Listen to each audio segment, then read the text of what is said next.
இந்திக்காரங்க நிறைய பேர் நம்ம ஊர்ல இந்த மாதிரி தங்கத்தை செக் பண்றதுக்காக கோல்டு டெஸ்டிங் சென்டர்னு வச்சிருக்காங்க. அந்த டெஸ்டிங் சென்டரை பயன்படுத்தி நம்ம ஊர் மக்களை அவங்க எப்படியெல்லாம் ஏமாத்துறாங்க அப்படிங்கறத இந்த வீடியோல நம்ம பாத்துறலாம். ஏமாத்துறாங்கன்னு சொல்றதுனால அவங்க ஏதோ லேசா நம்மளை ஏமாத்துறாங்கன்னு மட்டும் நினைக்காதீங்க. நாம நினைச்சு கூட பார்க்க முடியாத அளவுக்கு ரொம்பவே பயங்கரமா திருட்டுத்தனம் பண்றாங்க. அதுவும் அந்த திருட்டுத்தனத்தை நம்ம கிட்டே காட்டிட்டாங்க. அவங்க திருட்டுத்தனம் பண்ணுனதுக்கான எல்லா ஆதாரமும் என்கிட்ட இருக்கு. அந்த ஆதாரத்தை நான் உங்ககிட்ட காட்டுதேன். அது திருட்டுத்தனமா இல்லையா அப்படிங்கறத நீங்களே சொல்லுங்க. அந்த ஆதாரத்தை நீங்க பார்க்கிறதுக்கு முன்னாடி சில விஷயங்களை கண்டிப்பா நீங்க தெரிஞ்சுக்கணும். அது என்னன்னா, முதல்ல ஒரு டெஸ்டிங் சென்டர் வைக்கிறதுக்கு எவ்வளவு ரூபாய் செலவாகும், அதுக்கு என்னெல்லாம் வாங்கணும் அப்படிங்கறத நீங்க கண்டிப்பா தெரிஞ்சுக்கணும். முதல்ல ஒரு கடையை வாடகைக்கு எடுக்கணும். அந்த கடையை கண்டிப்பா கிராமத்துல எடுக்க முடியாது. மக்கள் அதிகமா கூடுத பஜார்ல எடுக்க முடியும். அப்போ அங்க குறைஞ்சதே மாசத்துக்கு 10,000 ரூபாய் வாடகை இருக்கும். அது போக 2 மாசத்துக்கு ஒரு வாட்டி கரண்ட் பில் கட்டணும். அது போக நாம கொடுக்குற நகையை செக் பண்றதுக்கு ஒரு மிஷின் வாங்கணும். அந்த மிஷினோட பேர் பாத்தீங்கன்னா கேரட் மீட்டர்னு சொல்லுவாங்க. ஒரு டீசென்டான கேரட் மீட்டர் மிஷின் வாங்கணும்னா குறைஞ்சது 20 லட்சம் ரூபாய் ஆகும். அது போக அந்த மிஷின் சூடாகி ஃபால்ட் ஆயிடக்கூடாதுன்னு கண்டிப்பா ஏசி மாட்டணும். அது போக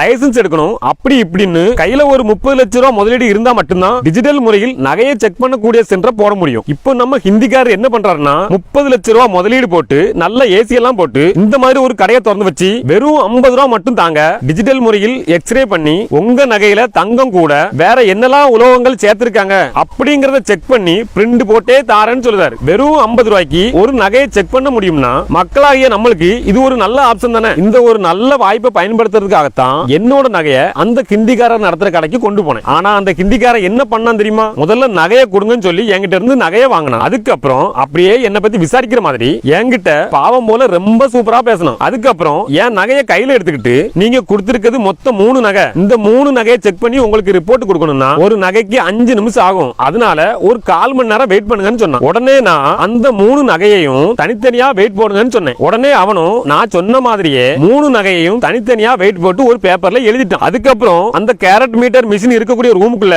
3 நகையும் எடுத்துட்டு போயிட்டு கதவையும் மூடிட்டான். கதவை மூடிட்டு பின்வாசல் வழியா என்னோட நகையை தீட்டு போயிருவானோன்னு நினைச்சு அண்ணே நீங்க என்ன செஞ்சாலும் கொஞ்சம் கதவை திறந்து வச்சுட்டே செய்யுங்கன்னு சொன்னேன். உடனே அவரும் சரி தம்பி அப்படின்னு நல்ல பிள்ளையாட்டம் கதவையும் திறந்துட்டாரு. அதுக்கப்புறம் நான் கொடுத்த 3 நகையில ஒரு நகையை எடுத்து மிஷினுக்குள்ள வச்சாரு. அதுக்கப்புறம் என்ன நினைச்சாருன்னு தெரியல, அந்த நகையை மறுபடியும் கையில எடுத்து கையில பாலிஷ் போடுற மாதிரி சின்னதா ஒரு மிஷின் இருந்துச்சு. அந்த சின்ன மிஷின்ல என் நகையை வச்சு தேய்க்கான். உடனே எனக்கு செம பக்குன்னு ஆகி யோ யோ யோ நிறுத்தியா அப்படின்னு சொன்னேன். அப்பதான் அந்த கிந்திக்காரர் என்கிட்ட விவரமா ஒண்ணு சொன்னாரு. அது என்னன்னா, தம்பி உங்க நகையை ரொம்ப பாலிஷ் போட்டு வச்சிருக்காங்கப்பா, அதனால நீங்க கொடுத்த நகை உண்மையிலேயே தங்கம் தானா இல்ல டூப்ளிகேட்டா அப்படிங்கறத கண்டுபிடிக்கிறதுக்காக தான்ப்பா அண்ணன் இப்படி பண்றேன் அப்படின்னு விவரமா சொன்னாரு. அதுக்கப்புறம் அந்த ஹிந்திக்காரர் டெஸ்டிங் எல்லாத்தையும் முடிச்சிட்டு ஒரு 1/4 மணி நேரம் கழிச்சு நகை எல்லாத்தையும் எடுத்துட்டு வெளியில வந்துட்டு தம்பி உங்க தங்கம் சூப்பர்ப்பா, எல்லாமே 916க்கு மேலதான் இருக்கு அப்படின்னு என்ன சந்தோஷப்படுத்துற மாதிரியே சொன்னாரு. உடனே நானும் சரின்னு என் நகையை மறுபடியும் எடைய போடுங்கன்னு சொன்னேன். உடனே அவரு எடலாம் எதுக்கு தம்பி, இந்த ரிப்போர்ட்ல பாருங்க எல்லாமே தெளிவா இருக்கே அப்படின்னு சொன்னாரு. நானும் ரிப்போர்ட்டை வாங்கி பார்த்தேன். எனக்கு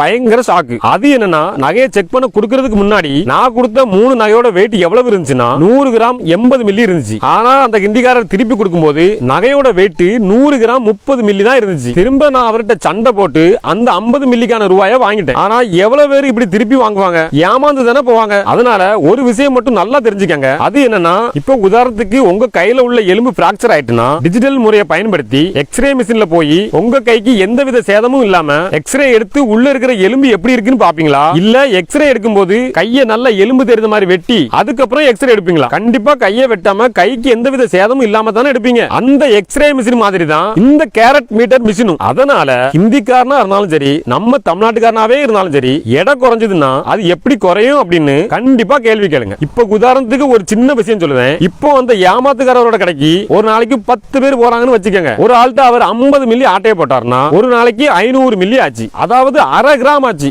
இன்னைக்கு மதிப்புப்படி 4025 ரூபாய். ஆக மொத்தத்துல ஒரு மாசத்துக்கு உத்தேசமா 1,20,000 ரூபாய் மக்கள்கிட்ட இருந்து ஏமாத்தி திருடி சம்பாதிக்காங்க. இந்த மாதிரி உங்களுக்கு யாருக்காவது நடந்துருந்துச்சுன்னா கண்டிப்பா கமெண்ட்ல சொல்லுங்க, மத்தவங்களும் தெரிஞ்சுக்கிட்டோம்.